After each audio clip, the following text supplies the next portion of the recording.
Hey guys, tonight, we're falling face first into the mud-splashed world of ancient Roman soldiering. You're not a general. You're not even a centurion. Nope, you're a brand new recruit, barely old enough to grow a proper beard, and the legions don't care if your feet hurt. You wake before the sun rises, jolted upright, not by a gentle breeze or the soft rustle of linen sheets, but by a deafening blast of a curved Roman trumpet. Yes, that curly bronze monstrosity the size of a toddler. It's called a cornu, and it's alarmingly good at two things announcing orders and ruining sleep. You sit up on your straw-filled sack, still half asleep, and immediately regret life. You're in a cramped wooden barracks with 30 other sweaty men. The air smells like damp leather mildew and feet. Someone's already started complaining that his sandals were stolen, and another guy is muttering in a Gaulish accent about going back to farming. You won't last a day, will you? So before you get comfortable, take a moment to like the video and subscribe, but only if you genuinely enjoy what I do here.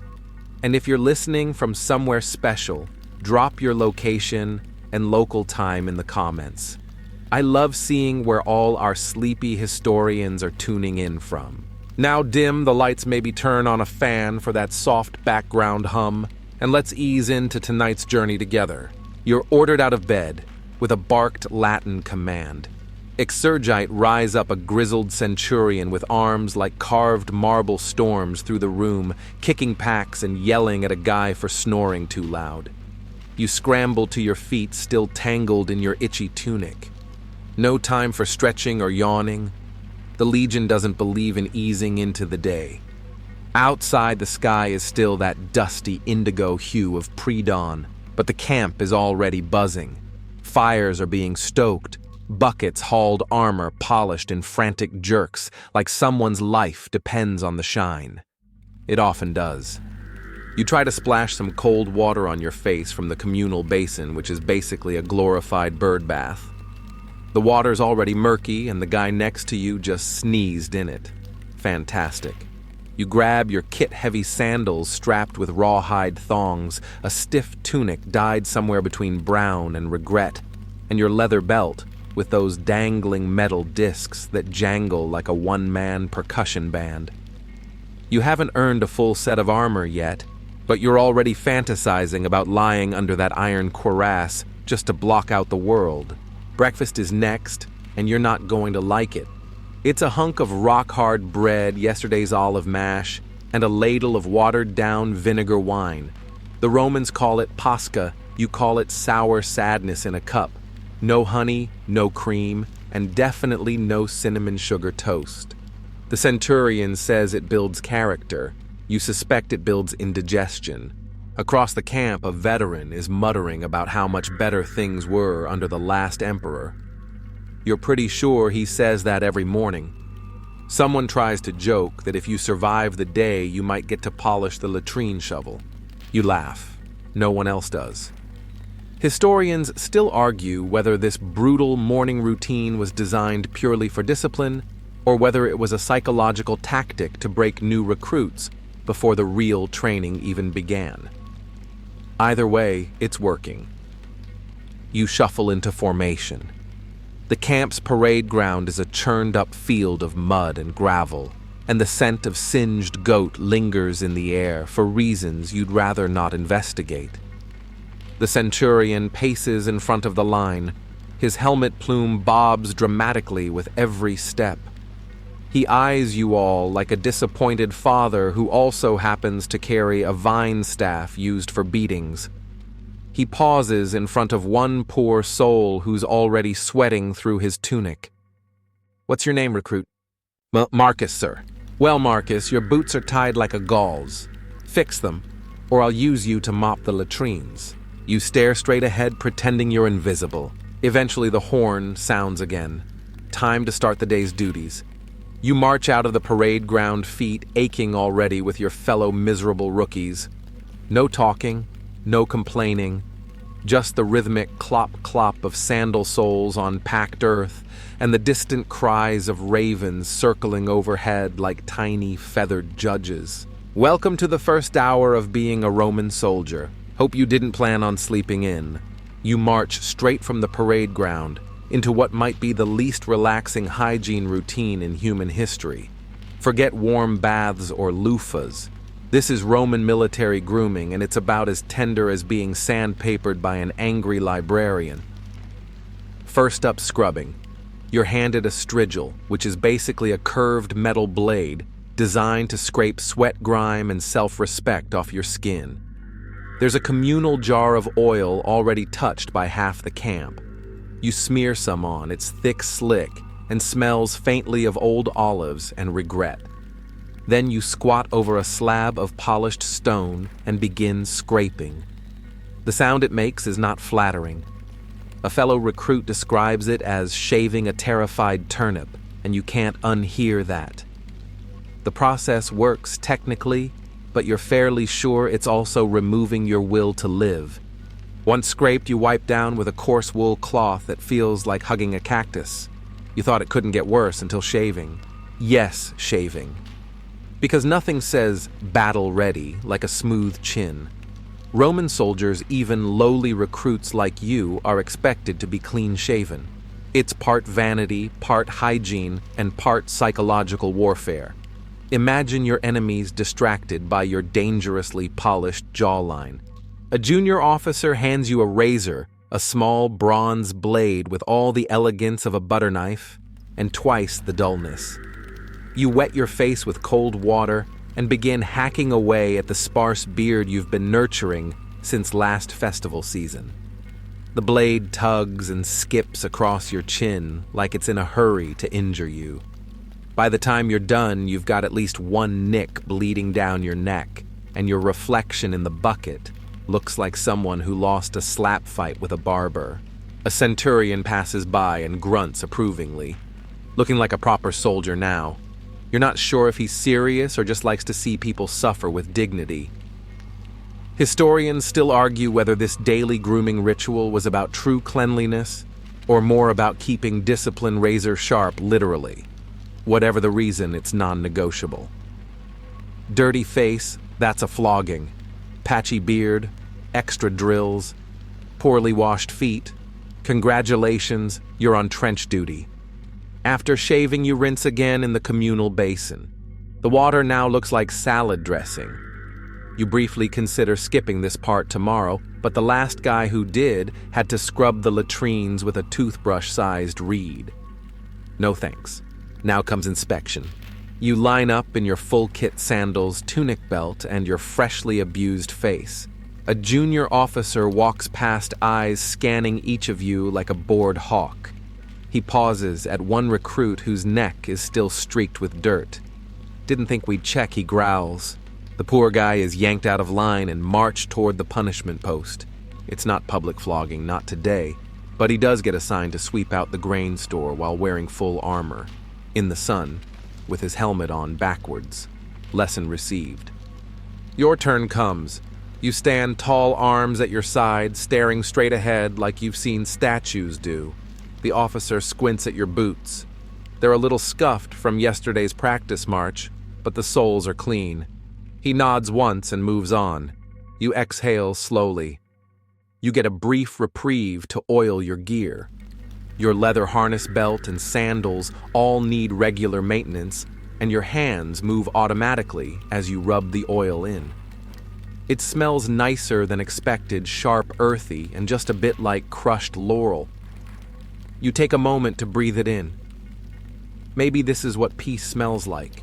Then just when you think the worst is over, someone calls out, "Lice check." You groan along with everyone else. A pair of camp medics appear with long sticks and an air of quiet doom. They prod at your tunic, lift your sleeves, and peer into your hair like they're inspecting a particularly suspicious grain shipment. Clear One mutters, moving on. Thank the gods. The last time they found lice on someone, they burned the man's entire mattress and made him sleep in a haystack next to the goat pen. You try not to remember the sound that goat made. Once inspections are over, you finally get to lace your sandals for the day's real activities. You loop the thongs around your calves, tighten the knots, and test your footing. The Romans may not believe in pillowcases, but they do know how to make a sturdy shoe. Your feet will still ache, of course, but at least you'll ache in style. Before heading out, you grab your wooden canteen, fill it with posca, and clip it to your belt. The sour wine and vinegar mix tastes like disappointment, but it keeps you hydrated. Probably. You march back into formation, freshly shaved, scraped, and inspected to within an inch of your patience. A fellow recruit looks over and mutters, "At least we didn't get the tooth check today." You freeze. There's a tooth check. He just smiles and shrugs. You sigh and stare into the middle distance, where the sun is just beginning to rise over the camp wall. Its light hits your gear and your new blisters all at once. The day's barely begun. You step forward into the training yard, the air already thick with dust, sweat, and shouted Latin. There's no mistaking the distinct clang of wood on wood as other recruits practice their formations, some successfully, some less so. A medic is already on standby with a bucket and a roll of linen bandages.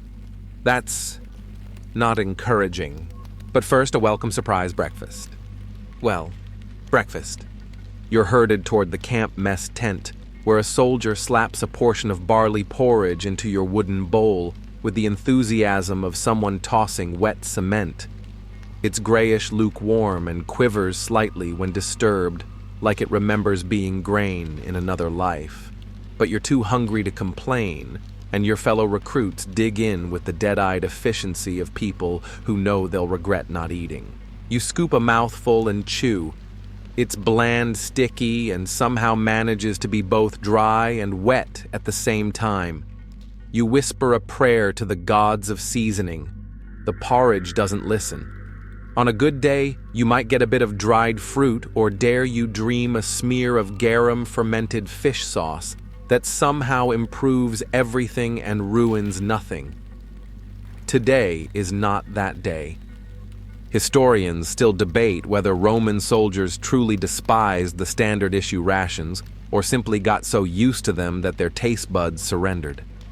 Some suggest that garum was the ancient world's answer to ketchup, capable of making bark edible if applied in enough quantity. One recruit snorts as he scoops his porridge onto a piece of hardtack. "Only thing worse than this," he mutters, "is if the goats cook next time." You finish your bowl and rinse it in a trough filled with cloudy water and a single floating spoon. Hygiene is important, but evidently not for dishes. Then it's off to morning drills. Your cohort lines up in a long formation, spears in hand. You grip your pilum, the signature Roman throwing spear, and try not to think about the last time you threw it. Let's just say the tree is still recovering. Your centurion, a square-jawed slab of a man who appears to have been carved from granite, and disappointment paces in front of you. He shouts commands that hit your ears like a drum beat, and suddenly you're moving step, pivot, thrust, retreat. The dust rises in clouds around your sandals. Your arm aches from repetition before the sun even climbs above the camp walls. The pilum itself is a marvel of Roman over-engineering. It's made to bend on impact, so enemies can't throw it back. That's right, your weapon is designed to inconvenience the enemy and the battlefield janitor. You practice throwing it into a straw dummy. Your aim is decent, but your form earns a grunt of disapproval from the centurion. He demonstrates with a smooth motion, launching his spear directly through the target's pretend heart. It's hard not to clap. Next comes the gladius. The gladius.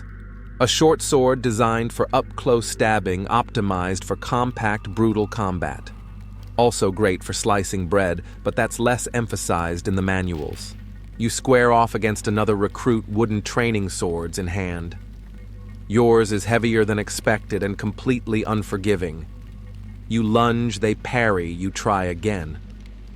A 1,000-year-old dust cloud kicks up into your face and you cough mid-thrust. Your opponent scores a tap to your shoulder and smirks. "You good?" he asks. You nod. just inhaled a piece of Rome. There are jokes, yes, but also injuries.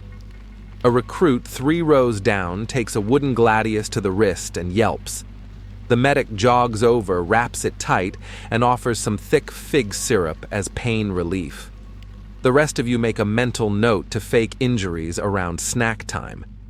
By mid-morning, your tunic is soaked through your arms ache, and your calves are staging a quiet revolt.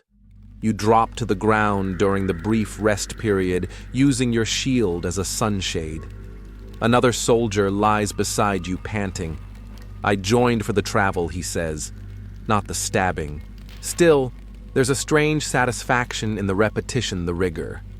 You're starting to feel sharper, like one of those chipped kitchen knives that suddenly starts cutting properly after you realize you've been holding it wrong for years. As your cohort regroups, you hear distant shouting near the southern gate. A supply cart has arrived, one wheel broken, the driver yelling at a bored mule. The centurion waves and mutters something about latrine detail for the unlucky few assigned to unload it. You suddenly feel very grateful for your gladius drills. But the moment of calm is short-lived. You're now moving into formation training. That means testudo time. The testudo, or tortoise formation, is Roman ingenuity at its most claustrophobic. You and your fellow soldiers raise your shields overhead and to the sides, locking them into a near-seamless wall. The result, a human tank. A very sweaty, poorly ventilated tank. Inside the shell, it's hot and echoey. You can hear your own heartbeat and the collective grumbling of your comrades. Someone sneezes. No one blesses them. You march forward in unison. The rhythm of boots, the thunk of shields, the muttered prayers, it's almost hypnotic. Until the centurion throws a bucket of pebbles at you from above to simulate enemy fire. The formation holds. Barely. A few stones ping off your helmet. One drops straight down your collar and lodges between your shoulder blades. You resist the urge to shriek. Finally, the order comes, break formation. You step back into the sunlight, drenched and dizzy, but still standing. Barely.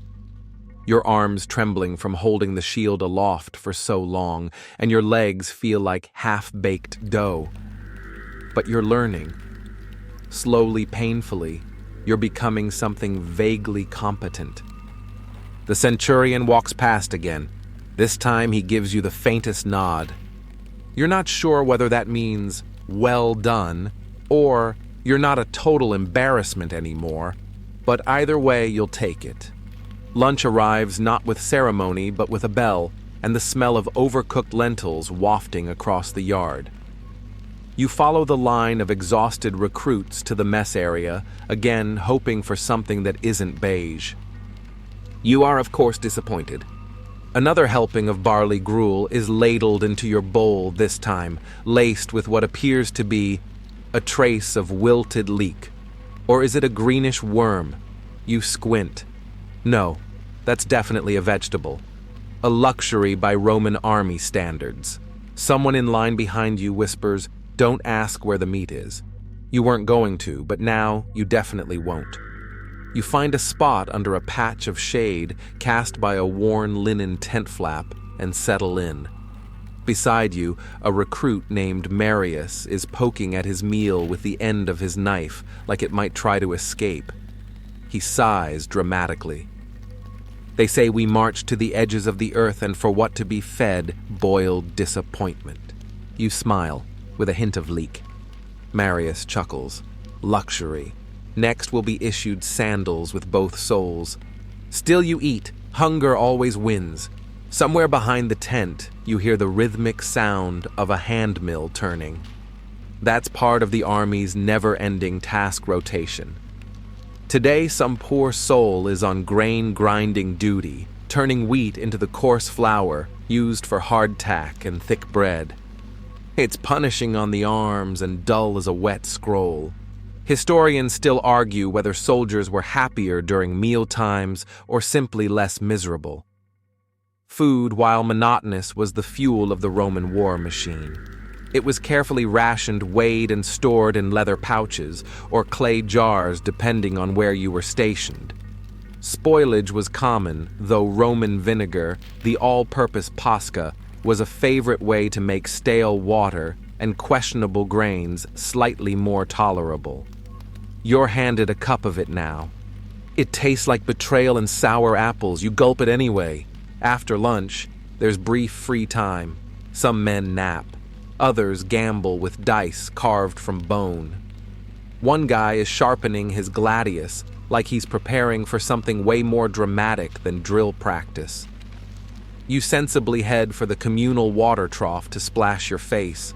The sun is at its most unforgiving now, baking the yard, cooking the sand into miniature daggers beneath your sandals. You pass a group of auxiliaries, non-citizen soldiers practicing with slings. The stones whistle through the air with unnerving speed. You duck instinctively, even though you're well out of range. Next, you're assigned your first rotation of auxilium duties, non-combat tasks that support the Legion's daily operation. This time, digging ditches. You are marched to the outskirts of the camp, shovel in hand, and shown where the next drainage trench needs to go. This isn't just busy work. In flood-prone regions, proper drainage can mean the difference between dry boots and trench foot, and nobody likes trench foot. The work is grueling. The dirt is a combination of clay and stubborn rock. Your fellow diggers soon start competing who can dig deeper faster. You get a little too confident with your swing and end up smacking your own ankle. It's not serious, but you take it as a sign from the gods to slow down, maybe even lean on the shovel a bit. As the afternoon stretches on, the scent of pine resin and sun-warmed leather fills the air. You notice a group of engineers nearby constructing a wooden bridge model, something to be deployed in future crossings. Their work is delicate and mathematical. You wonder if they ever get assigned ditch duty, or if that's beneath the likes of men who carry compasses instead of swords. One of the engineers glances over and catches you staring. "Want a real job?" he asks, half joking. You smile, only if it comes with real lunch. He laughs and goes back to tying a knot with infuriating precision. You keep digging, switching arms every few minutes. The sun inches lower, casting long shadows over the camp walls. Your arms scream, your shoulders ache, and your shirt is more sweat than fabric at this point. Still, there's something satisfying about a task with a visible result. The trench deepens. The earth piles grow. And no one has yelled at you in at least 20 minutes. That might be a personal record. Eventually, a horn blows in the distance, a soft echoing sound that means evening assembly isn't far off. You drop your shovel, stretch your arms with a groan that feels ancient, and trudge back toward camp. You're covered in dust grime, and at least one unidentifiable smear that may or may not have been worm-based. As you pass through the gates, a mule tied to a cart gives you the side-eye and snorts. You snort back because honestly, same energy. Back at the barracks, your cohort gathers for inspection. Tunics are tugged into place. Shields are quickly wiped down. A recruit with a crooked helmet is hurriedly straightened out by two others like friends fixing your hair before a wedding. There's even a quick palm spit shine on a particularly smudged gladius. The centurion arrives, eyes scanning each face with the intensity of someone choosing which loaf of bread to buy and which to throw at a wall. He stops in front of you, frowns briefly, then moves on. Success. Just before the sun kisses the hills, you're dismissed for the final time today. Some of the men head to the communal baths, a reward for survival, or at least endurance. The Roman army may not do gourmet cuisine, but it does appreciate the restorative power of hot water and scraped skin. You head there too, your muscles already sighing at the thought of even a brief soak. The bath complex isn't elaborate, but it's warm, scented with oil, and blissfully quiet. You lower yourself into the heated water and lean back, letting the ache melt from your bones. Around you, soldiers mutter about the day, argue softly about dice rolls, and debate the relative merits of being stationed in Gaul versus Britannia. You listen without really hearing, lulled by the hum of fatigue. Tomorrow there will be more drills, more dust, more questionable porridge. But for now there is water and warmth. And no one is yelling at you. You wake before sunrise, not because anyone calls you, but because your back reminds you it slept on a straw mat with exactly one lump in the worst possible place.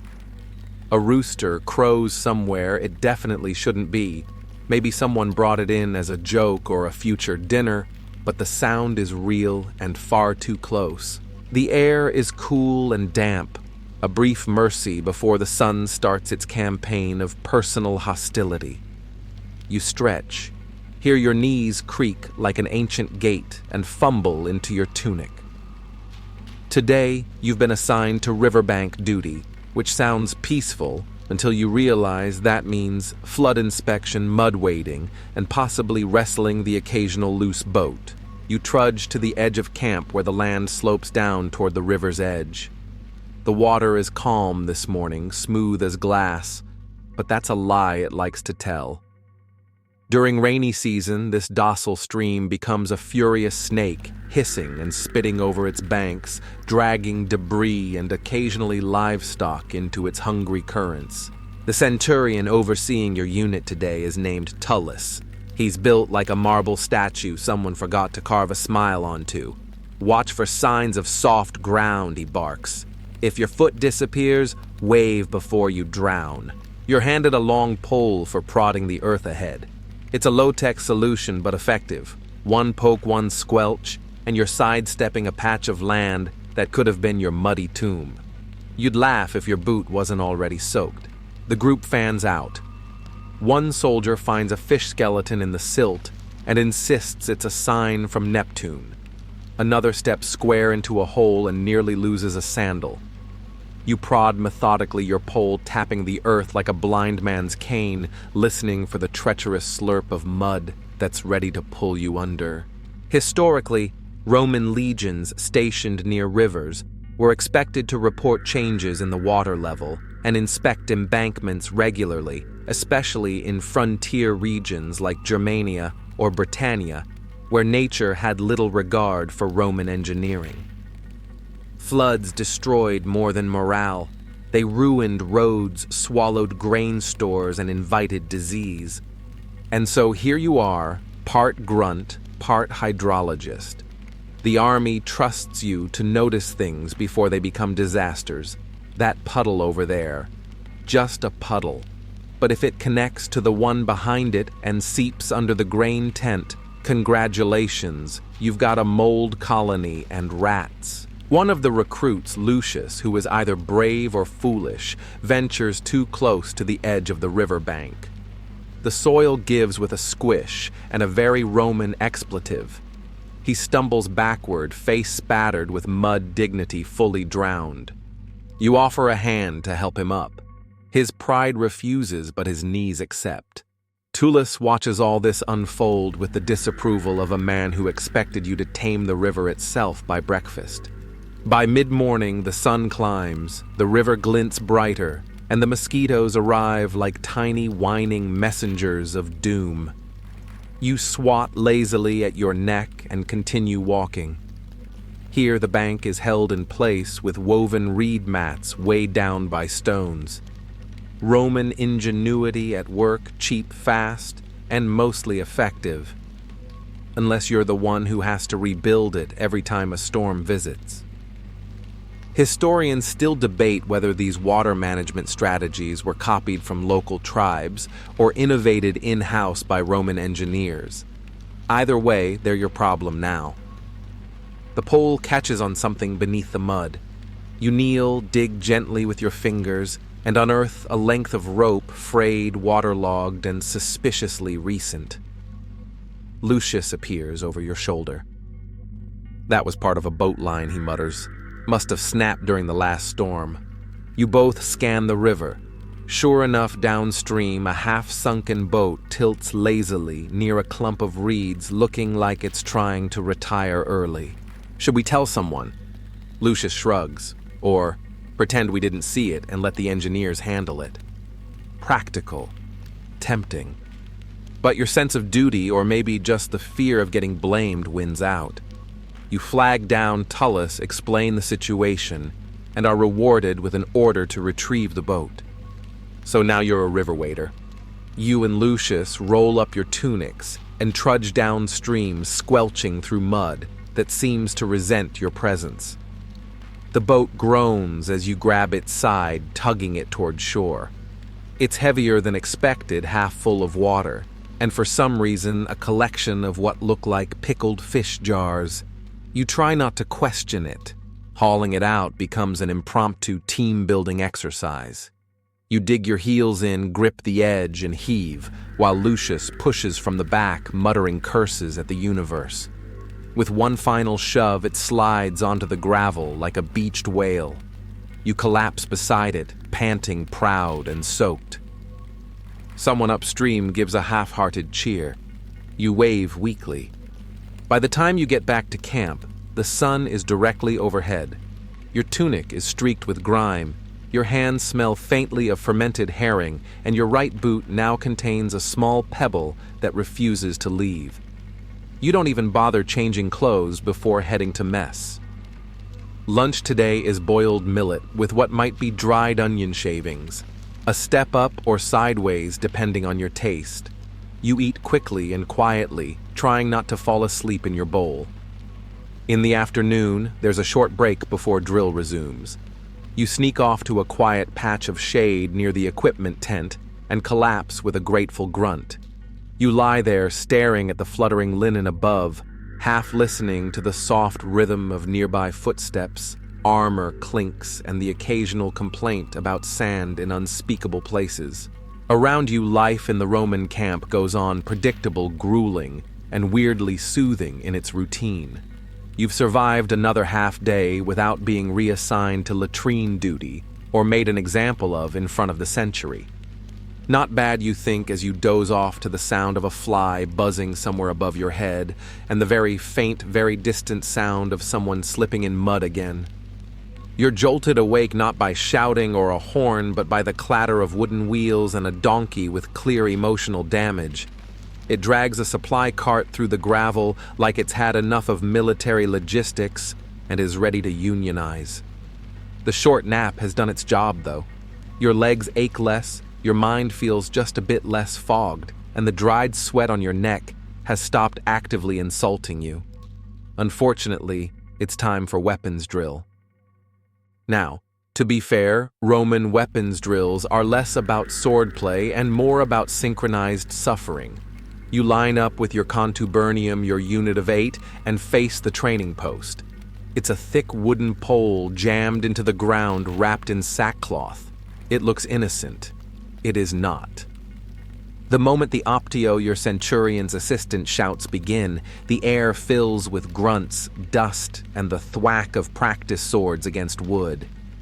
You step forward and strike, again and again. Your arm quickly realizes that holding a gladius is different from swinging it repeatedly into an unyielding log. Historically, these drills were part of daily life for legionaries, often lasting hours, with an emphasis on repetition, precision, and endurance.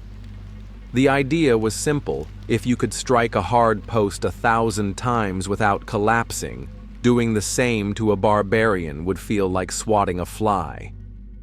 Your gladius hits the pole with a dull thunk. You adjust your stance, try again. Another thunk.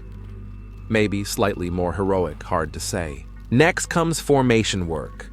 Shields up, gladi, tucked in tight, you and your fellows move as one unit across the training field, stepping in rhythm.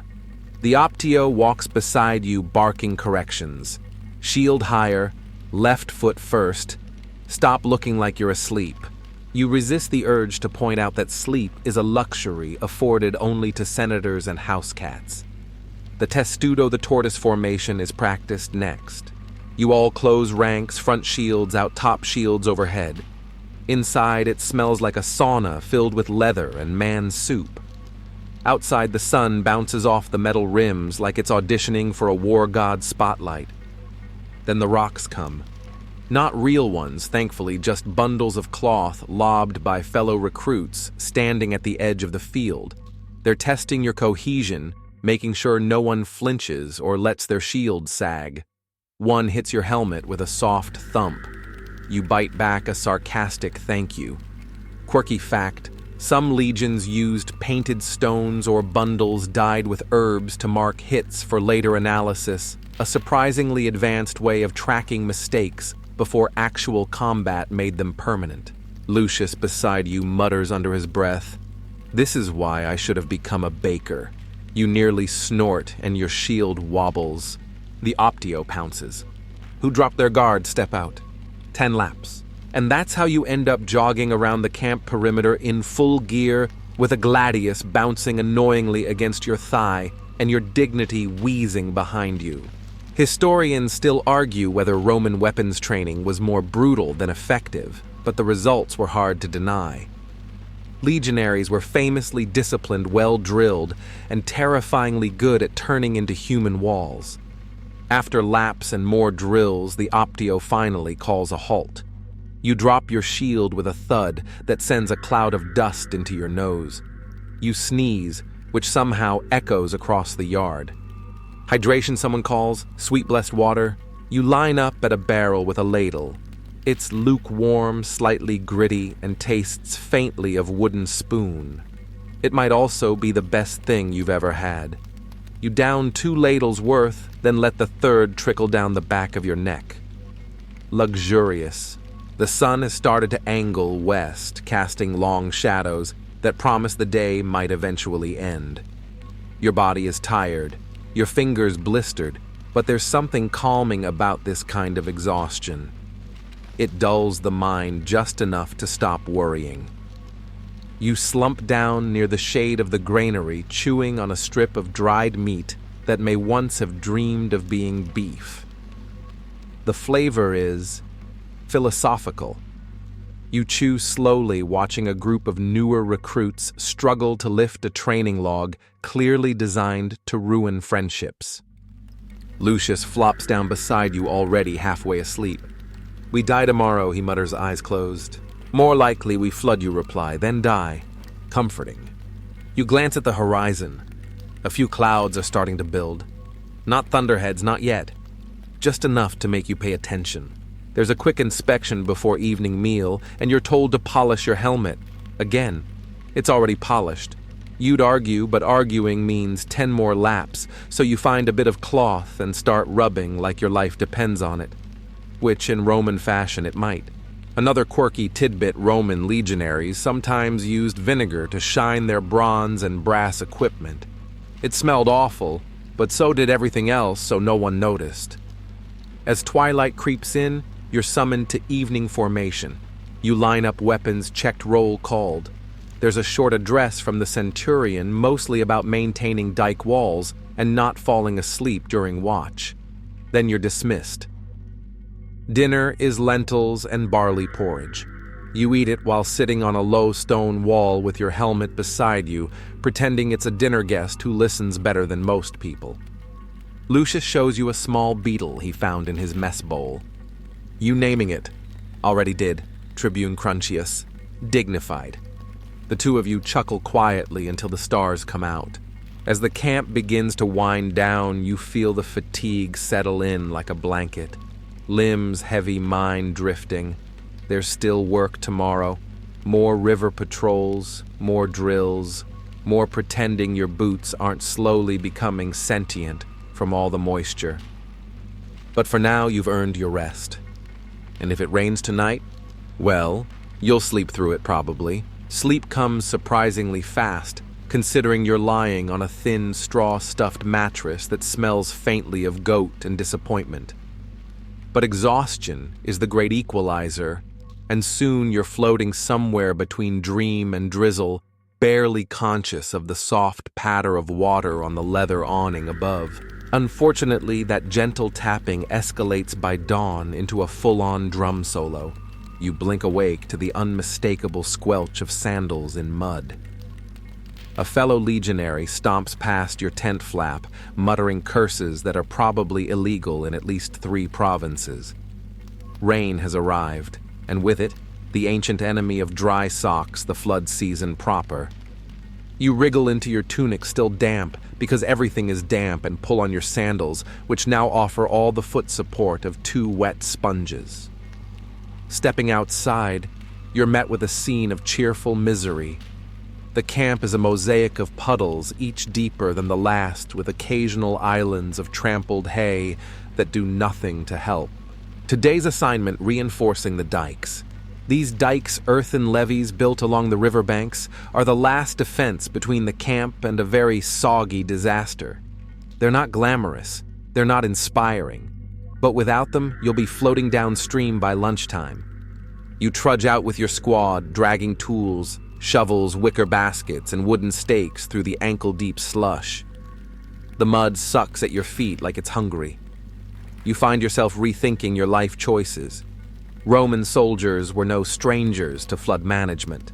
Along major rivers like the Danube and the Rhine, legionaries often served as part-time hydrologists, building embankments, digging trenches, and redirecting waterways to protect military infrastructure. In many ways, the Romans treated rivers with both reverence and suspicion, vital for transport, deadly in excess. Your assigned section of dike is already leaking. Water bubbles up like a spring through a weak patch in the base. Someone swears. You join the effort to pack in fresh clay, scooping soggy earth into baskets and hauling it uphill to patch the breach. It's hard work. Your arms burn, your hands blister. But there's a quiet rhythm to it. Scoop, lift, stagger, dump, repeat. Lucius covered in mud from forehead to calf grins like a lunatic. Think the Emperor knows we're out here fighting puddles. Only if the puddles are paying taxes, you reply, heaving a basket into place. Nearby, a Decanus, your team leader, is driving wooden stakes into the soft ground to shore up the slope. With each strike of the mallet, mud splashes in impressive arcs. You get hit in the cheek. You pretend it's war paint. Some soldiers haul in woven reed mats to line the inside of the embankment. These act like a primitive kind of netting, helping hold the soil in place. It's a surprisingly effective technique borrowed from earlier civilizations and improved over centuries. Quirky fact of the day, some Roman camps also used bundles of brushwood called fascines to reinforce dikes. They looked like oversized brooms, but they helped spread the pressure from water evenly across the bank. Around midday, the rain slackens, but the ground squelches with every step. You finally stop for a ration break, more barley, a few figs, and oddly, a chunk of hard cheese that appears to be older than the dike itself. You gnaw on it anyway. Hunger has no standards. You glance toward the river. The current is fast brown with silt and crowded with debris branches, bits of vegetation, the occasional runaway amphora. You spot a half-sunken boat tied up at the far bank, its deck barely peeking above the water. Whether it's abandoned or simply unlucky is anyone's guess. Historians still argue whether Roman water management was primarily practical or a form of imperial PR, showing the locals that the empire could control even nature. Either way, it's your headache now. The rain returns in the late afternoon, with a lazy spitefulness soaking your tunic to the bone again. Your hands are red raw and wrinkled like pickled turnips. You squelch down the embankment to check the patch you worked on earlier, still holding for now. Storms worse upriver, someone mutters. Might get rough tonight. You try not to think about that as you help pull up a fresh roll of reed matting, soaking wet and twice as heavy. Your back protests. Your shoulders ache. You consider once again the lost art of baking bread. Eventually, the Optio blows his whistle, tools down, day's work done. You and the others limp back to camp like heroes returning from war, if war was fought against gravity and moisture. You're soaked sore and slightly feral looking. Lucius has somehow acquired a slug on his shoulder. He names it Claudius. That evening there's no formal drill, just hot soup and dry socks. You strip out of your mud-caked tunic and lay it on the tent pole to dry. It won't. It never does. Dinner conversation is subdued. Everyone's a little tired, a little chilled, and slightly concerned about the next round of storms. Still, there's comfort in shared misery. You and your tent mates huddle around a brazier, feet toward the warmth, laughing about the absurdity of building an empire with soggy shoes. One of the older soldiers tells a story about a time his camp flooded so badly they had to paddle to the latrine. You haven't lived, he says, until you've emptied a chamber pot while chest deep in river water. You drift off before he finishes the tale. Outside, the rain falls steady and soft like the sky is breathing. You can hear the river lapping the distant rustle of canvas, the slow drip of water from eaves to puddle. You're tired, yes, but alive and dry for now. And in the Roman army, that's about as good as it gets. At some point before dawn, you stir awake to a sensation both immediate and horrifying, cold water seeping into your bedding. You jolt upright, heart pounding. Your tent mates are already grumbling and shifting, some of them hopping out of their straw mats and into the shin-deep puddle, now squatting triumphantly inside the tent. Congratulations, the dike didn't hold. Outside, the camp is in chaos, but a particularly sleepy, resigned kind of chaos. Lanterns flicker in the pre-dawn gloom. Soldiers shuffle through muddy currents with their gear held overhead. One poor soul is chasing his sandal, which has floated away like a tiny boat. The command tent bellows orders emergency levy shift. Every available body is needed along the breach, including yours, even if your cloak smells like wet ferret and you have about half a sock left. You slosh into your tunic and grab a shovel. It's heavy from yesterday's work, but you have a feeling that was just the warm-up. The eastern dike has partially collapsed under the strain of rising river levels and last night's uninterrupted rain. Flood season, it seems, is not for dabblers. When you reach the site, it's not pretty. Water pours through a gash in the levee, churning the soil into soup. Every step feels like walking through oatmeal if oatmeal were ankle-deep clinging and occasionally hiding leeches. Don't think about that last part too hard. Teams are already forming bucket lines. Others are jamming stakes into the mud with a desperate energy that only early morning panic and caffeine deprivation can produce. You're assigned to carry reed fascines, those big brushwood bundles again, to wedge into the break and slow the water. These reed bundles, dry or soaked, were surprisingly useful in ancient hydraulic engineering. Their woven structure helped distribute pressure and trap finer particles like silt and clay, creating a kind of natural barrier once in place. The Romans may not have had sandbags, but they had something pretty close. As you wade through the muck, a boy from a nearby village appears with his ox cart loaded down with fresh materials. He's barefoot, no older than 16, and somehow cleaner than you are despite the conditions. "You're bleeding water," he says, pointing to your cloak. You nod grimly.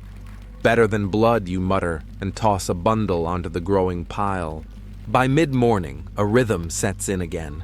Stack, stomp, wedge, repeat. Your team links arms to keep balance in the shifting current. One soldier named Marcus, but universally referred to as Tumbles, predictably slips and vanishes into the mud. You pull him out, minus his dignity. There's something comforting about the futility of it all. You're never going to beat the water, not really, but the effort is the point. The river floods, and you rise. The dike breaks, and you build. It's all very poetic, assuming your fingers weren't prunes and your teeth weren't chattering. A few hours and a centurion stomps through the mud, barking orders like a man late for breakfast. He's wearing a cloak so dry, it might have a personal umbrella hidden inside it. He points at a section of the levee further downstream. "Weak point forming," he shouts. Of course it is. You pivot down the line, your legs heavy with water and mud. The weak section is bulging like a belly after too much lentil stew. You and your squad drop to your knees and start jamming in logs, brushwood, anything you can find. It's messy, improvisational, and looks like an art installation titled Despair and Silt.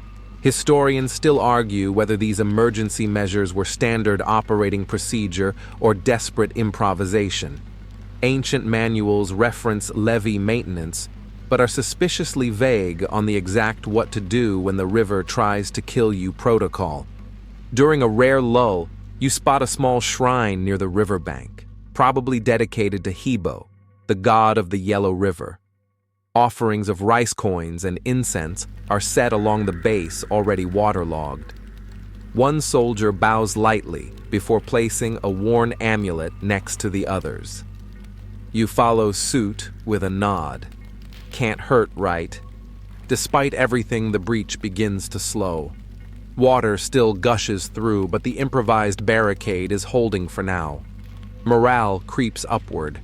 Someone cracks a joke about building a houseboat and calling it a villa aquatica. Someone else suggests adding fishing to the daily schedule. By late afternoon, the worst seems to have passed. You sit soaked on a pile of reeds, sipping lukewarm millet broth from a wooden cup. A group nearby is patching torn cloaks with twine and sighs. The water level is no longer rising. Your toes, however, may never dry again. You squint at the river, calmer now, but still swollen and brown. It's a strange beauty, wild and untamed, slithering its way through the landscape like a god that never signed any treaties. The river gives, the river takes. You get it now. Lucius appears beside you, holding something behind his back. Found this near the levee, he says, and reveals a small wooden duck. Carved, painted in flaking red and gold, probably a child's toy lost upstream. It's adorable and oddly solemn. You pass it around like a relic. In the Empire, even duck toys have gravity. That night camp is quieter than usual. People move a bit slower, mutter less. Some tents are relocated to slightly higher ground. Others stay put, choosing familiarity over dry feet. You, wrapped in every available dry scrap of wool, stare at the leather ceiling of your tent and wonder what it would feel like to be warm and dry at the same time. You vaguely remember such a state. It might have been in spring. And still sleep comes, because exhaustion wins, and because your mind, despite everything, is at ease knowing the river is tamed temporarily by your blisters and grit. Outside, frogs croak somewhere in the reeds, and the river murmurs like a giant rolling over in its sleep. You hope it stays that way, at least until morning. The next morning greets you not with a rooster's crow or the peaceful chirp of songbirds, but with the distinct sound of someone vomiting behind the supply tent. Ah, the symphony of field life. You sit up slowly, every joint complaining like an old floorboard. Your limbs feel like they've been replaced with sacks of millet. Your cloak smells like wet goat, and there's a distinct sensation that something, probably a beetle, crawled into your sleeve while you slept. Still, you're up. The river hasn't swallowed you whole, which feels like a victory. Outside the tent, the camp is already moving. Teams are assessing yesterday's emergency levee repairs. You trudge toward the edge of the floodplain, sloshing through fresh puddles and the lingering squelch of success. The makeshift dike held, sort of. The river sits higher than it should, the color of cold tea still flexing its power. You notice wooden markers along the bank, measure sticks etched with ink and notches to help predict future surges. A local man, probably a seasoned water steward, stands beside one, squinting down at it like a scholar studying ancient scrolls. You ask what he sees. Too high for this month, he says flatly before chewing a reed stalk like it owes him money. You nod solemnly as if you understood every hydrological implication. In truth, your concern level operates somewhere between mildly damp and soggy despair. A key piece of ancient flood management, something you're now beginning to appreciate firsthand, was the early warning system. These weren't just mystical omens or dream interpretations, though plenty of those happened too. Villagers and river workers tracked water levels obsessively, noting changes in silt flow and even animal behavior. Frogs croaking at the wrong time of year. That could be your warning bell. Some accounts even mention trained river watchers, whose sole job was to observe the water daily. Their eyes were the Empire's flood radar. If they noticed patterns like the river lapping against a certain boulder earlier than expected, they'd light signals or send messengers upriver. Historians still argue whether these watchers worked as a formal bureaucratic role or more as folk-appointed experts. What's agreed upon, however, is that their vigilance occasionally saved entire towns from watery doom. In fact, some river watchers became local legends, odd old men with uncanny instincts, like the one who predicted a flash flood after watching ducks fly west 3 days in a row. Was it science coincidence? Either way, it was enough to convince the village to reinforce their walls. The flood came. They survived. Today, though, you're more concerned with your boots. They have officially entered the flop phase, no longer waterproof, just vaguely decorative leather. But duty calls. You're sent upstream to a smaller tributary, where a team is setting up a temporary diversion channel, what the locals call a silt trap. The goal is to slow down the smaller river before it joins the big one, giving engineers time to relieve the main floodplain. It's a clever design bundles of reeds and earth channel water, through a zigzagging path forcing it to drop sediment early. This keeps the Yellow River itself from becoming too choked with silt, which is famously its whole problem. That and the whole trying to flood an entire continent thing. As you begin laying out stakes and digging channels, a small boy, probably someone's brother or curious cousin, watches from the bank. He offers unsolicited advice, pointing and saying, "That part's going to collapse." You ignore him. 15 minutes later, it collapses. The boy grins. Told you. You consider asking him to come back tomorrow and predict the lottery, but settle for a defeated thumbs up. At midday, the sun breaks through for the first time in a week. The camp collectively blinks into the light, like a nest of moles. Steam rises off soaked tunics. The ground, while still muddy, begins to firm just a little beneath your feet. It's like walking on overcooked dumplings, but it's progress. You sit down near a group of old-timers. One is sharpening a rusted sickle, another braiding fresh cord from reeds. They speak in clipped dialects and grumble about how flood seasons used to be real back in their day. One of them claims he saw a fish leap into a man's rice bowl mid-meal during the great flood of his youth. You raise an eyebrow. He nods gravely. He ate it raw, didn't even blink. You try to imagine eating raw river fish, but your imagination politely refuses. Later, you help stretch a tarp across one of the supply carts. It's soaked straight through with rainwater and smells like fermented cabbage. Somehow you're nostalgic for it already. There's something quietly admirable in the daily work of flood survival. It isn't heroic. No dragons, no epic battles. Just hours of carrying, lifting, fixing, and sometimes failing. That afternoon, the village headman gives a short speech, thanking the workers, calling on the blessings of the river gods, and promising dried persimmons to whoever recovers the most lost sandals. A cheer goes up. Tumbles the clumsy soldier from yesterday, raises his hand sheepishly. "I've got 4 sandals. None of them match." The cheer grows louder. Before sunset, you return to the breach site to check on the repaired levee. It's holding reinforced now with new layers of reeds and clay. You run your hand along the top. It's crude. It's damp. It's oddly beautiful, like a mud-made spine stretching along the river's edge, holding back the weight of the world. There's something deeply human about it all. Not the technology, though, that's impressive, but the persistence. The need to hold back chaos with whatever's available, even if it's just reeds, rope, and muddy resolve. You glance downstream where farmers are already patching footpaths and rerouting channels to keep their fields from drowning. The rice must grow after all. The empire's granaries wait for no river. A crane glides overhead. Its reflection shimmers in the water. For a second, everything is still. Then a dog barks. Someone drops a bucket, and the floodplain stirs again.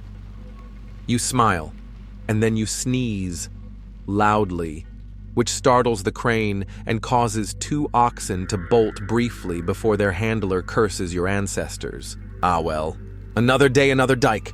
You wake the next morning on slightly less soggy ground, which in flood season qualifies as luxury real estate. The tarp above your head has finally stopped dripping directly onto your left eyebrow, and your boots have progressed from damp pudding to soft cheese. Progress. Breakfast is warm rice porridge with pickled turnip. The pickles are intensely sour, but the porridge is perfect, simple, hot, and filling. You eat cross-legged, watching steam rise into the air like tiny ghosts escaping. Today's task, clearing the irrigation ditches that survived the storm. These narrow channels snake through every field like capillaries branching off the grand artery of the Yellow River. In a dry season, they're lifelines. In flood season, they're wild cards, just as likely to drain water as to flood the cabbages. The first ditch is clogged with a mixture of sticks, reeds, and something that may once have been a straw sandal. You roll up your sleeves and dig in. By midday, you've pulled enough debris to build a modest raft, maybe a sandal museum. Still, this work matters. The ancient Chinese irrigation system wasn't just one big canal, it was an interconnected web managed locally, but designed to serve regional needs. If one section failed, pressure built elsewhere. Floods weren't polite. They didn't knock before entering. A clogged ditch here could swamp an entire wheat field 2 villages over. There's a rhythmic beauty to the work scoop, swish, squelch sigh. Sometimes you chat with nearby workers, but mostly it's quiet. The occasional frog plops into the water. A dragonfly hovers like a tiny flying sword. You wonder who invented all this. According to records, China's legendary flood control dates back to Yu the Great, who supposedly tamed the ancient waters with nothing but a shovel and sheer willpower. Historians still argue whether he existed at all, or if he's a mythologized mashup of several early engineers. Either way, Yu remains a household name, part folk hero, part hydraulic mastermind. Your arms ache with the effort of just clearing one ditch. Imagine reshaping the entire river system with no machines, no satellites, and no waterproof boots. One nearby worker, a leathery old man with a sun-baked face, hums softly while clearing weeds. He swears the flood levels rise and fall with the emperor's mood. When the son of heaven sneezes, he says, "We all drown." You're unsure if that's poetry or superstition, but it's oddly comforting. As you dig, you unearth a small clay token, smooth-rounded with faint carvings, probably a tally marker used for keeping track of land shares or irrigation rotations. The ancients didn't just rely on effort, they tracked everything. Land labor, rainfall, even the number of buckets lifted in a day. Rice quotas don't meet themselves. Nearby, a teenager groans loudly. My arms are falling off. A supervisor responds without looking up. Good. You'll dig faster with stumps. The teenager groans louder. You laugh, then catch a glimpse of something odd across the field, a row of scarecrows, but each is dressed like a different social class. One in farmer's rags, one in a soldier's tunic, one in a scholar's robe. You ask why. The birds are picky, someone shrugs. This way no one feels excluded. It's unclear whether they're joking. As the afternoon wears on, the sky threatens another downpour. Clouds stack like dumplings overhead. You're sent to help reinforce a retaining wall built into a hillside above the paddies.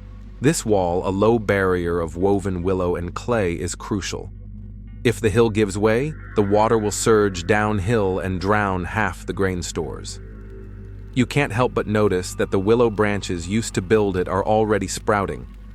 Nature insists on multitasking. As you wedge stones into the base, you overhear two supervisors debating whether next season's levee should include raised planting beds or staggered bunds. It's not a minor disagreement, it's practically an agricultural duel. Raised beds drain faster, but bunds hold moisture better. Raised beds, bunds. Eventually, they agree on a compromise that includes both, which likely means everyone will be twice as tired next year. You look up. A hawk circles high above, lazily tracing the sky. For a moment, time slows. You feel the weight of history not as something distant or dusty, but as mud under your fingernails. Everything around you, the walls, the ditches, even the squabbling supervisors, has been built and rebuilt for generations. This floodplain isn't just land. It's memory. A memory shaped by those who labored through each season, who measured water with sticks, and instinct, who planted rice where the river once roared. And still you work, pulling weeds, reinforcing walls, scrubbing leeches off your socks with a twig. By sunset, the clouds part just enough to let a thin blade of gold slice across the field. It catches the curve of a water bucket, the flutter of a linen sleeve, the shimmer of a frog leaping back into its ditchy domain. You lean on your shovel, a little less wet, a little less tired, still standing. For now. Dinner tonight is duck egg and garlic chive pancakes, fried crisp at the edges and devoured before the oil has stopped sizzling. You eat sitting on an upturned basket, steam rising from the plate as the evening breeze drifts in. The smell is punchy, garlicky, savory, oddly nostalgic. Even though you've only lived this life for a day, your back aches. Your wrists feel like they've been pickled. But you're alive and the levee didn't collapse, and the scarecrows still stand dignified in their weird social cosplay. You count it as a win. Tonight's job isn't in the fields, it's paperwork. Well, sort of. You're assigned to assist the record keeper in the local grain shed, a woman with ink-stained hands and a ledger the size of a goat. Her job is to log the day's labor counts, water levels, crop conditions, and which sections of the floodplain require extra work. Sit, she says, barely glancing up. You do. The table is low, the lamp smoky, the scrolls dry as old tofu. And then you copy. Numbers, names, symbols, weights. It's like ancient Excel, but with more bamboo and less Carl plus Zed. The system is surprisingly complex. Labor is recorded in work points, not hours. Flood response work earns more than planting because it's more dangerous. Families who've lost their homes to flooding are marked for extra rations. Those who finish their ditch quotas early earn bonus rice or exemption tokens for future tasks. You spot a note in the margin. Farmer Liu claims his ox has spirit sickness. Denied extension. You don't ask. As you copy line after line, your eyes wander to a small shelf behind the record keeper. On it sits a carved wooden fish, a copper abacus, and a paper charm with a red seal. For preventing ink curses, she says, noticing your glance. You nod. Naturally. Who wants haunted ledgers? These flood records, in their dusty, unassuming way, are one of ancient China's secret weapons. Good record-keeping meant better planning how many bushels of millet could be relocated, how many able-bodied workers could be spared for levee reinforcement, how much land would recover if the floodwater receded in 10 days versus 20. Some historians argue that this centralized data obsession was one of the reasons early Chinese states survived longer than their neighbors. Others claim it was just obsessive micromanagement by emperors with too much parchment.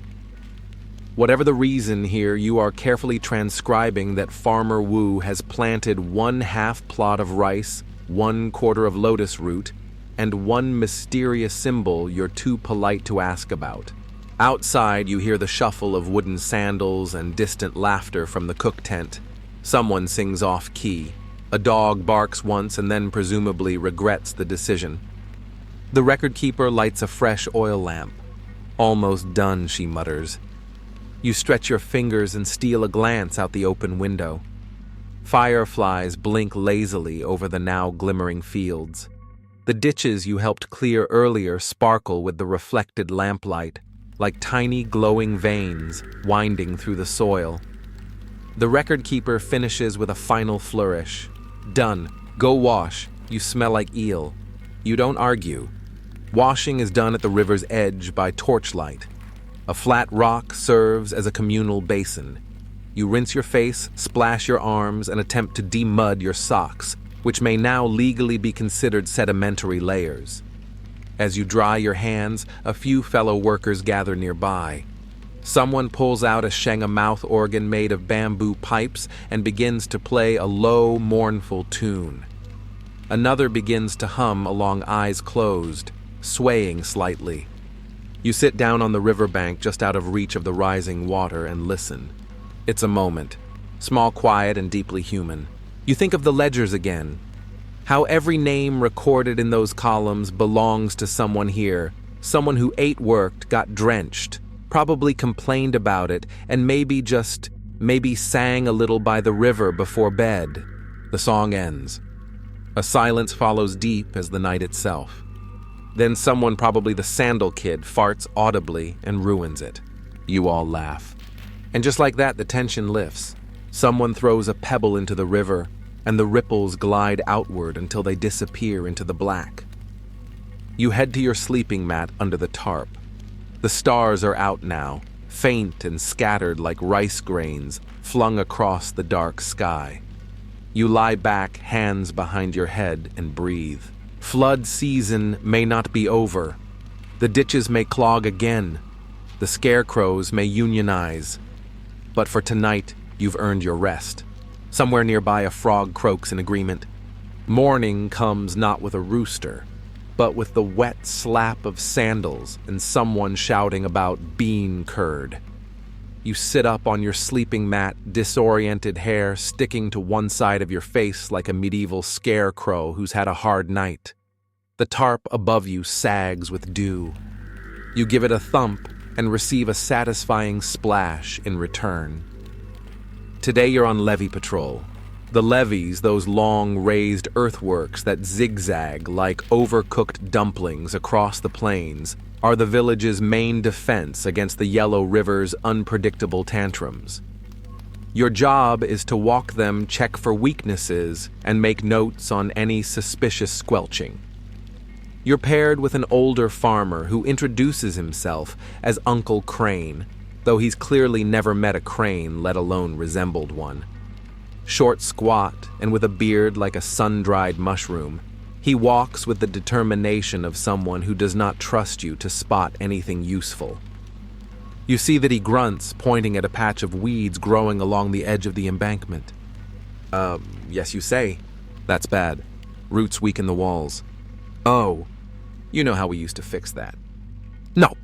Ducks. You blink, ducks. Hungry ducks. Let them loose and they eat the weeds, fertilize the soil, and keep the snakes away. Useful birds. Lazy, but useful. You consider this. Ancient pest control with feathers and waddling. Remarkably efficient. As you walk the levee, it becomes clear that each segment has its own personality. Some sections are dry and tightly packed. Others ooze underfoot like half-set jelly. Uncle Crane stops every few meters to poke the ground with a stick. Good soil sounds hollow when it's wet, he explains. Bad soil sounds sad. You tap the next patch. Sad. The levee system here is a mix of old and new. Some parts were built during the Han Dynasty, others rebuilt last year after a particularly angry flood season. Stones line the base in some areas, But most of it is still packed earth clay and straw materials, chosen not for strength but for their ability to be quickly repaired by a small army of exhausted people wielding shovels.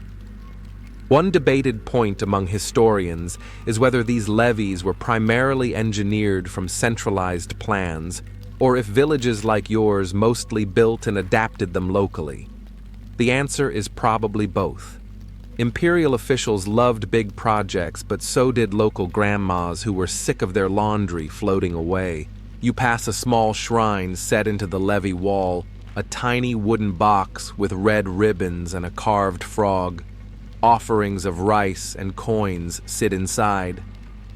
River spirit Uncle Crane mutters, "Give him snacks, he gives you mercy." You don't question it. You leave a dried apricot. Further along, you find signs of trouble, a thin trickle of water oozing through a crack, darkening the soil like spilled ink. Uncle Crane curses softly. "We'll need sandbags," he says. "Go tell the watchman." You jog back down the levee, sandals slapping like angry noodles, and find the village's floodwatch station, a raised wooden platform with a gong, a signal flag, and a man who appears to be both dozing and alert at the same time. You relay the message. He nods, reaches behind a crate and pulls out a red flag, waving it in a slow arc. Within minutes, a team arrives with sacks of sand spades and a bundle of reed mats. You watch as they work stacking bags in a V-shape against the seepage lining the earth with reeds to prevent further erosion. It's all so fast, so practiced, like a well-rehearsed kitchen fire drill. And yet the atmosphere isn't frantic. It's focused, measured. Floods are frightening, but panic is worse. Here people do what they've done every year: patch prop, pray, and move on. Your contribution. You're given a wooden mallet and told to flatten some reeds. You do so with the grace of a person trying not to fall in the mud again. As the sun climbs higher, the repair is completed. Uncle Crane nods approvingly. That'll hold until it doesn't. Cheery, you return to the village, passing other teams working along the levees, some fortifying, some inspecting, one apparently singing a work song about eels and bad marriages. Spirits are oddly high. You learn that patrolling the levees isn't just about spotting trouble. It's about reminding the river that you're watching, that you're paying attention, that though it may always win in the long run, today is not its day. Back in the village, you take your lunch near the tool shed, cold rice with pickled mustard greens, and one hard-boiled egg that looks like it's seen things. A rooster eyes you from under a cart. You stare it down. It blinks first. You wander over to the main square where the younger kids are holding a flood drill. It mostly involves jumping in puddles and pretending to rescue a stuffed goose. Nearby, a bamboo bulletin board displays hand-painted instructions. What to do if the river breaks through, run uphill, where to bring valuables, the grain shed, and who to yell at. If you forget your duty post, probably not the cook. You help repair a few holes in the levee walk later that afternoon, this time, alongside two teen boys who insist on turning everything into a competition. Who can shovel faster? Who can carry more? Who can balance a bag of sand on their head without toppling over? They let you try, you topple over, everyone laughs. As the day winds down, you find yourself back where you started, sitting on the levee looking out at the wide floodplain shimmering under the setting sun. The river, for now, remains inside its banks, calm, silent, probably plotting. You wonder what future villagers will think when they uncover today's repair efforts in 1,000 years. Will they marvel at your sandbag stacking technique? Will they laugh at your reed mallet style? Or will they too be trying to outstare the rooster? The next morning, the river has a new gift for you: fog. A heavy, soup-thick blanket of it rolls across the fields, smothering sound and smudging outlines until even the trees look uncertain of their own shapes. You shuffle through it like a confused dumpling, one hand outstretched so you don't walk directly into a cow. Breakfast is simple hot congee with dried scallions, and what you're pretty sure is pickled radish. Steam curls from the bowl, fighting the fog for dominance. You eat slowly, watching villagers emerge like ghosts from the white. Today's assignment, you've graduated to water diversion team. It sounds exciting. It's not. But it is very, very wet. You're handed a shovel, a pair of woven straw sandals that claim to be waterproof, they are not, and pointed toward a network of shallow canals and ditches that lace through the outer edge of the farmland like a cracked eggshell. This system, while less glamorous than levees or sacrificial frogs, is arguably more important during flood season. The ditches, sometimes called field veins, redirect excess water away from homes and into rice paddies or holding ponds. Managed properly, they turn a flood from catastrophe into free irrigation. You're placed with Auntie Ye, a woman with forearms like bamboo trunks, and the patience of someone who has survived more monsoon seasons than you've had hot meals. She squints at the canal in front of you, both, then starts poking the mud with a long stick. Blocked again, she mutters. You follow her lead, wading ankle-deep into the thick brown water and using your shovel to feel for the clog. It turns out to be a clump of rotting reeds and bafflingly a shoe. Not yours. There's a boy who swims in the ditch, Auntie Ye says, casually pulling it free. Loses something every week. Once left his underpants on a turtle. You make a mental note not to swim here, ever. As the blockage clears, water rushes forward with a satisfying gurgle, disappearing down the canal toward the lower fields. Somewhere off in the mist, a farmer cheers, or sneezes, possibly both. While you work, Auntie Ye explains how canal systems were often laid out according to feng shui principles, meant to harmonize the movement of water with the surrounding land, even if it meant extra digging. The belief was that happy water makes happy crops. And while modern archaeologists debate how much of this actually improved yield, nobody's denying that ancient Chinese irrigation systems were shockingly advanced. Some were even designed with siphons and sluices that rivaled Roman aqueducts in cleverness, if not scale. What's debated now is just how standardized they were. Did each village figure it out on their own? Or was there an empire-wide drainage doctrine enforced with stern scrolls and the occasional tax audit? Historians still argue over the logistics. But back in your little corner of the fog, there's no scroll, just Auntie Ye. She leads you from canal to canal, checking flow rates with her toe, occasionally muttering at clouds. At one point, she scoops a small frog from the ditch and gently places it on a nearby rock. Don't clog things, she says to it like a weary schoolteacher. The frog blinks once and jumps straight back in. During a brief rest, you learn the canals are more than just drainage. They're used for transporting tools, herding ducks, even keeping fish. You spot a boy upstream with a small net, catching what he claims are emperor's eels. They are in fact twigs. Lunch today is a shared affair. Everyone gathers by the largest canal junction for a break.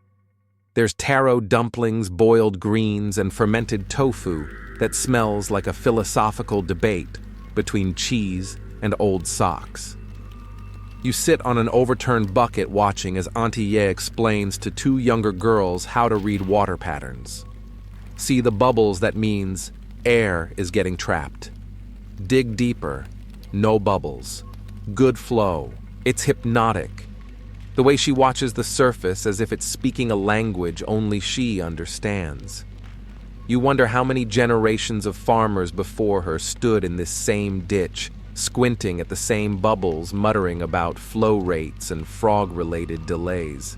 Later, you're handed a woven basket filled with pebbles and directed to line the edges of a newly cleared canal branch.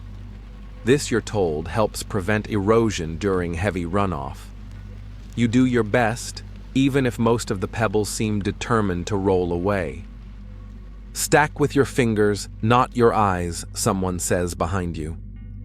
You turn to find a boy about your age grinning. It's like Jenga, but with mud and existential dread. You laugh maybe harder than you should. The canal team has that effect, equal parts exhaustion and camaraderie. There's something comforting in the shared sogginess and the knowledge that everyone is caked in the same mud and ankle-deep in the same puddles. As the fog begins to lift and the sun peeks through like a sheepish guest, you step back and survey your work. The canal flows smoothly now, curving through the fields like a lazy dragon. Small ripples catch the light, and for a moment, it's almost beautiful. Auntie Ye claps you on the back. Good flow today, you beam. Mud drips from your elbow. A frog glares at you. On the walk back, she tells you about the worst flood she ever saw, how the canals overflowed so fast they had to tether boats to trees, how they lost half a season's rice but kept every single duck. They're smarter than we are, she says, nodding solemnly. You nod too, not entirely joking. Back in the village, you rinse off by the well, scrub your hands with sand, and swap your soaked sandals for dry ones by the cookhouse. Your feet look like raisins that have survived something traumatic. But there's a strange sense of pride in it. You've diverted water. You've rescued a frog. You've eaten tofu that might have been alive. And somewhere out in the fields, the canals run smooth. By now, your back has adopted the curve of a question mark, and your shoulders feel like they've personally shouldered the Yangtze. But there's no time for indulgent soreness, not when the sky has taken on that sickly gray hue that villagers call umbrella-colored, a sure sign that another downpour is brewing, possibly tonight. You're back in the fields this time, helping to prepare for overflow again. But instead of digging or rerouting, your task now is rather ornamental. You're installing scarecrows, not to ward off birds. Mind you, they're not the problem right now, but to mark the edges of waterlogged dikes. When the land floods, the boundaries between path and pit disappear. Scarecrows become signposts. Yours is a sad, lopsided fellow made of old reed mats, with a wobbly hat and a painted face that looks like it's perpetually judging you.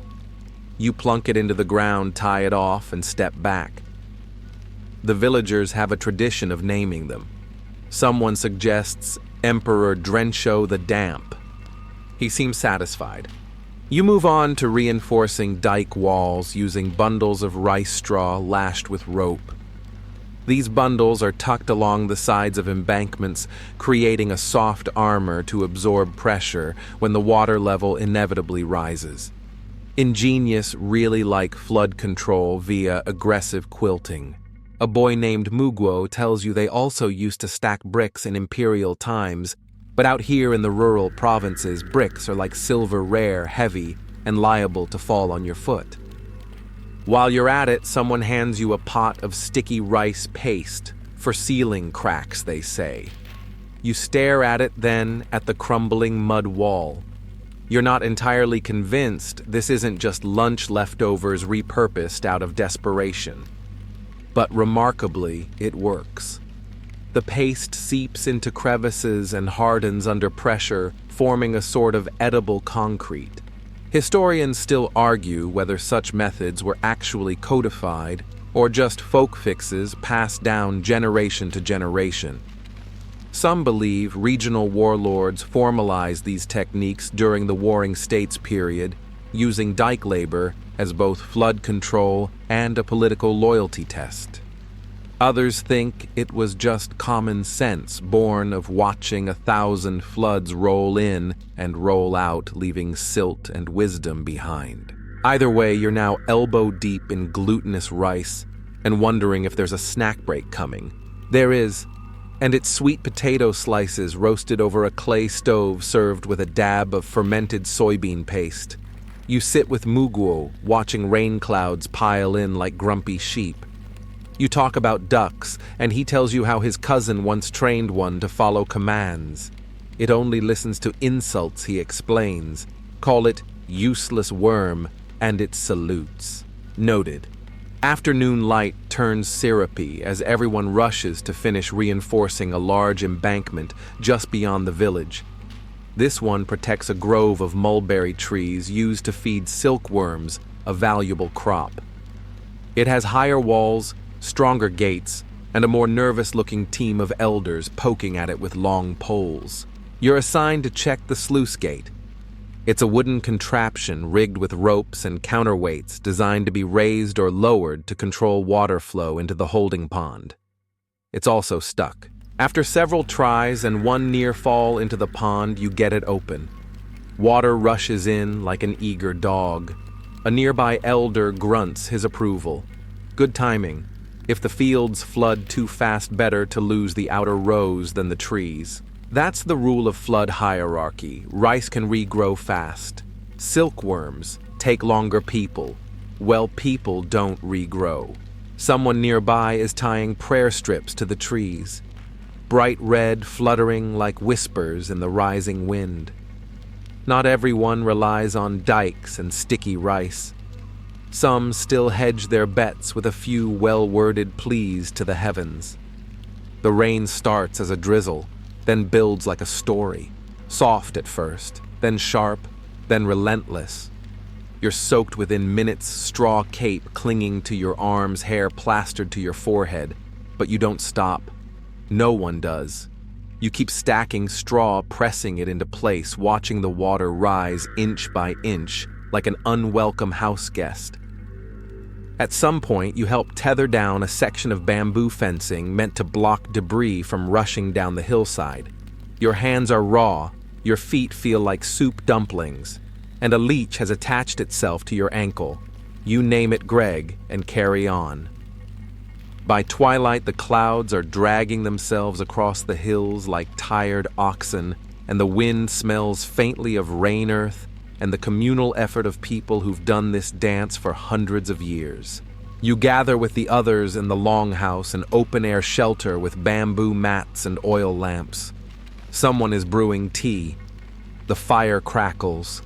Clothes are hung to dry, shoes are wrung out, stories are shared. They talk of the great flood 2 decades ago, when 3 villages joined forces to build a temporary dam from woven baskets and clay. One old man claims to have paddled through the streets in a pig trough. Another swears he saw carp jumping between rooftops. Auntie Ye is there too, sipping tea. Tomorrow we check the buns, she says to no one in particular. See if they held. She glances at you. You did well today. You nod, too tired to be modest. The rain outside has softened to a hush. You let your eyes close just for a moment as the murmur of voices fades into the gentle patter of water on leaves. Just outside Emperor Drencho leans slightly to the left in the wind still judging. Dawn creeps in like an afterthought, pale, misty, and a bit unsure of itself. You wake to the sound of bamboo creaking softly in the wind, the rhythmic drip of rainwater slipping from leaves, and someone nearby muttering about a missing sandal. You sit up on your mat stretch and immediately regret it. Your shoulders are the texture of aged tofu. Outside, the world is soggy. Puddles reflect the gray sky, and the mulberry grove is wrapped in a low fog that makes the trees look like they've tiptoed into a ghost story. You join the villagers as they trudge through the ankle-deep slosh heading toward the embankments. The buns held. It's almost anticlimactic, just a series of quiet nods and one relieved exhale, but you can feel the tension uncoil. No rice lost, no silk trees drowned. Even the scarecrows survived, though Emperor Drencho has fallen sideways and now resembles someone passed out after a music festival. You help haul away the last sandbags, redistribute leftover straw and clean debris from the sluice gate. The leech Greg has vanished, presumably off to start his own dynasty. There's a strange sort of joy in the aftermath of a not-quite disaster. The sun peeks out, casting golden light on the soaked fields, and the villagers begin doing what they do best, preparing for the next thing. Because if there's one rule in this corner of ancient China, it's that nature always has another round planned. A group of women gathers near the stream to do laundry. Their chatter is soft rhythmic. You join them helping beat a few soaked tunics against smooth rocks. One of them laughs as you spray yourself with a particularly aggressive splash. "City hands," she teases. She's not wrong. Later, you find yourself helping rebuild a temporary hut that was flattened in the wind. It's just bamboo poles and reed mats, but it goes up quickly, and someone brings over a pot of steamed buns as a reward. You eat yours slowly, savoring the mushroom filling and the faint smoky scent of the bamboo steamer. A scholar from the neighboring town arrives late in the morning. He's wearing robes that are a little too clean and sandals that have clearly never known mud.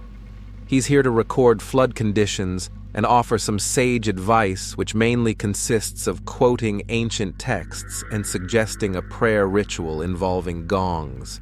The villagers nod politely. Historians still debate the role of such local officials during annual flooding. Were they genuinely helpful, symbolic placeholders, or just a convenient target for blame when the embankments failed? There's some truth to each, probably. The scholar eventually offers to help reinforce a fence and immediately drops a mallet on his foot. You look away. Afternoon drifts in on a warm breeze, carrying the scent of turned soil and crushed mint leaves. You help Auntie Ye tend to her herb garden, which has miraculously survived. She shows you a plant she calls sleep root, used for calming nerves during thunder season.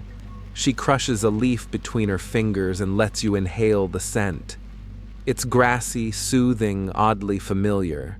Nearby, a group of children is playing Flood Village, which mostly involves shouting and throwing handfuls of rice husks at each other. You're assigned the role of water demon, which you perform admirably until tripping over a hoe and collapsing in dramatic fashion. Applause all around. You spend the last bit of the day repairing fishing traps, woven basket cones that look deceptively simple but require an annoyingly precise fold of reeds at the neck. Yours leaks like a gossip, but Auntie Ye quietly fixes it while pretending not to notice. Dinner that evening is a feast by local standards: fried tofu, steamed fish, wild greens, and a dish involving eggs and some sort of pickled root. You're not entirely sure isn't decorative. It's delicious. Everyone eats heartily, laughing over stories of past floods, failed scarecrow designs, and the time the elder's hat floated all the way to the next village. Someone pulls out a flute and plays a sleepy tune. The children curl up beside their parents. A dog snores under a bench. Even the scholar is smiling now despite his bandaged foot and damp scrolls. You sit there watching the fire flicker, letting the warmth soak into your sore knees, your muddy elbows, your very spirit. It's peaceful here, not because it's easy, but because it's shared. Because the flood comes for everyone, and everyone fights it together. Auntie Ye hands you a folded paper charm. For your next journey, she says, patting your arm. You tuck it into your tunic pocket and lean back, staring at the stars finally peeking through the thinning clouds. Tomorrow maybe the sun will stay. The river will settle. The fields will dry. But tonight, all you need is this: a safe hut full belly and the faint laughter of people who made it through yet another season of uncertainty, with muddy feet, sticky rice paste, and sheer human stubbornness. And now, as the last embers in the fire flicker down to a gentle glow, you let your eyes drift across the village one final time. The longhouse is still and hushed its corners, full of bundled straw-folded cloaks and the quiet breathing of people who earned their sleep. Beyond the bamboo walls, the wind whispers through the wet leaves, rustling gently, like an old lullaby. A single raindrop falls from the edge of a reed roof and lands with a soft plop in the puddle just outside the door. Even the frogs, usually so loud after a storm, have gone still, perhaps resting too. You let your muscles loosen, slow your breathing, and sink deeper into your blanket of imagined linen. The village fades to shadowy outlines. The mulberry trees are just brushstrokes now, the dikes reduced to the memory of effort and footsteps pressed into soft earth. You did well. You helped hold back the river. You tied bundles, patched cracks, and survived Emperor Drencho's judging stare. And now the flood has passed. The night is calm. And the long, winding story of ancient farmers fighting water with wisdom straw and just a touch of luck has reached its quiet end. So rest easy now. Let the echoes of that distant, rain-slicked world drift softly into silence. You're safe, you're warm, you're dry, and tomorrow we'll wander somewhere new.